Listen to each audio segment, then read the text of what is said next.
Well, good Monday morning, everyone. And this is going to be week 3 of amazing encounters with God as we start our new season 8. And hey, are you liking the new introduction that we have for you with the rainbows? Uh, I'd love to hear your comments on that.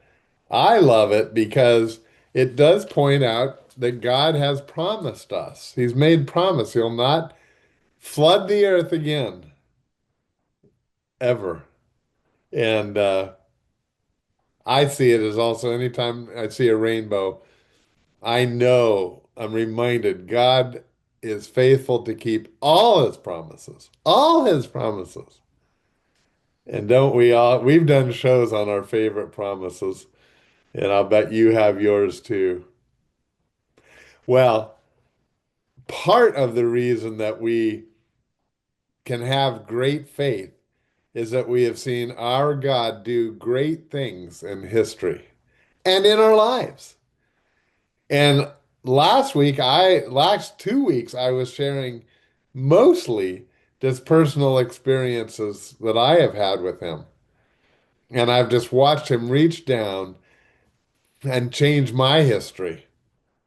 But he's done that for all the years of humanity. And we're going to look at a couple of them, day 1 and 2 of this week from the Bible. And then the end of the last 2 or 3 days, I'm going to share another personal encounter with him that all of these, Bible or personal, impact our faith and build it up. Hey, I'd love to hear your greatest God stories. You can do it by email or you can call, whatever. Loved, and if you'd like to be on the show and share it, please let me know. Love to hear the more stories that we hear of God. Well, we call them miracles.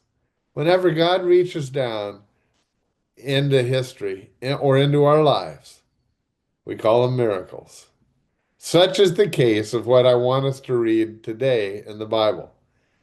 Now, first of all, let me get something straight with you. Who wrote the first 5 books of the Bible? Do you know that? You should know that. The Jewish people call it the Pentateuch, the Penta, five, the first 5 books of the Bible, written by Moses. Written by Moses. Now that's important because as we're going to read today, Moses, and we talked about actually some little in this series, Moses saw God do some absolutely amazing things. And I know it built his faith. But so did the people of Israel see some of these. And they lived through the plagues as we talked about. And yet now they've left Egypt. Pharaoh has allowed them to leave, but then he starts to chase them. He changes his mind, actually, is what happens. And he wants his slaves back. How quickly we forget, isn't it? It's a sadness, actually, how quickly we forget. And that's always been the case. Pharaoh forgot. He had all the plagues, including the firstborn children die, and yet he was willing to go out against God again and try to get all his slaves back. Well, that wasn't such a good idea. But it appeared that it would be. So Israel had gone, and they were now close to the sea, and it looked like the Egyptians had them trapped there. And in Exodus chapter 14, Moses is just crying out to the Lord. Moses started to have a faith emergency. And he says, Lord, why did he bring us out here? And the Egyptians are going to come and get us. But in chapter 14, verse 15, then the Lord said to Moses, why are you crying out to me? Tell the people to get moving. Pick up your staff and raise your hand over the sea. Divide the waters so the Israelites can walk through the middle of the sea on dry ground. Now, before we're too harsh on Moses, had that ever been done? Had God ever done that before? No. This was something brand new to Moses, and his faith was weak, evidently. But God told him it, and it did build up his faith. I mean, can you imagine? I see behind me. This is actually Lake Tahoe. And can you imagine if they thought that Lake Tahoe was going to divide and they could walk across to the other side of the lake? You'd have some real skepticism, would you not? And Moses did. But he did get up and do it. He got the Israelites moving, and they moved toward the sea.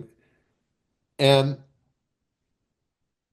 at verse 21, I believe, it says, Then Moses raised his hand over the sea, and the Lord opened up a path through the water with a strong east wind. The wind blew all that night, turning the seabed into dry land. So the people of Israel walked through the middle of the sea on dry ground with walls of water on each side. Wow. Now remember, I asked who wrote this. So it's Moses. You are hearing from an eyewitness account. Now, this story was passed down through the generations and through the millennia.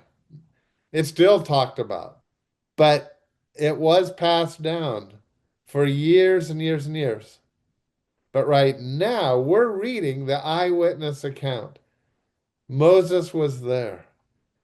And not only was Moses there, but the Israelite people were there. And as they got up and they walked through on dry land, can you imagine the walls of water? And we know that the walls of water were there because what happened when they got through? They collapsed on the Egyptians who were chasing them through, and all the soldiers were killed, drowned. And there's so much speculation of when and where this took place. I don't know exactly. There's several good options of where it could have taken place. But what we do know is that it did take place. The Israelites escaped the Egyptians and they were freed. They don't just think the what it must have done to their faith at that moment. Fantastic. Fantastic. God, you are real. God, you hear our prayer. God, you send salvation. God, you have saved us this day. Now, the sadness, and we're going to talk about two more amazing things that happened to them tomorrow. But the fact is that even our strongest of faith sometimes doesn't last very long. And you know what? We need to review. This is so healthy to us, what you and I are doing together, thinking about amazing encounters with God is so, we need that to build up our faith. Sometimes we forget how strong our God is and we think him weak. So inaccurate.